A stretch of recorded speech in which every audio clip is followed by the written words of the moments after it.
Bir uyda Nodir ismli kichik bir bola yashaydi. U osmonga qarashni juda yaxshi ko'rar va yulduzlar orasida nima borligini tushunishni orzu qilar edi. Va bir kuni kechasi uning orzusi amalga oshishni boshladi.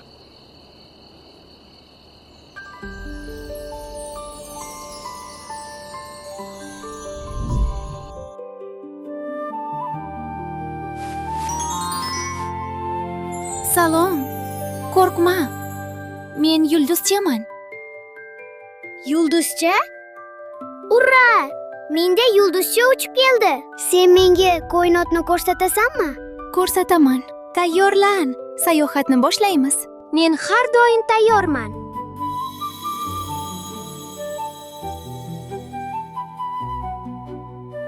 Voy, men koinotdaman. Koinotga xush kelibsan. Yulduzlarning ko'pligini Juda ko'p. Har birining o'z hikoyasi bor. Endi esa ketdik. Yulduzlar sari uchdik. Bu quyosh. U issiqlik va yorug'lik beradi. Quyoshning yonida sayyoralar bor. Ular sokin va silliq harakatlanadi. Go'yo hech qachon to'xtamaydigandek. ular tushib ketmaydimi? Yo'q, ular aylana bo'ylab xuddi raqsga tushayotgandek aylanishadi. Men xuddi sayyoraga o'xshayman. Sen ham shu koinotning bir qismisan. Bu sening uying, Yer sayyorasi. Qanday chiroyliligini.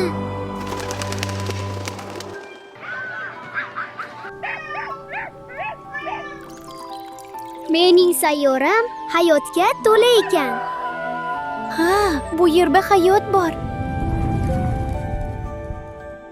Uyga qaytish vaqti keldi. Yana biroz qolishni istardim. Yulduzcha? Qayerdasan, yulduzcha? Ketma. Yana uchrashguncha, bolajon.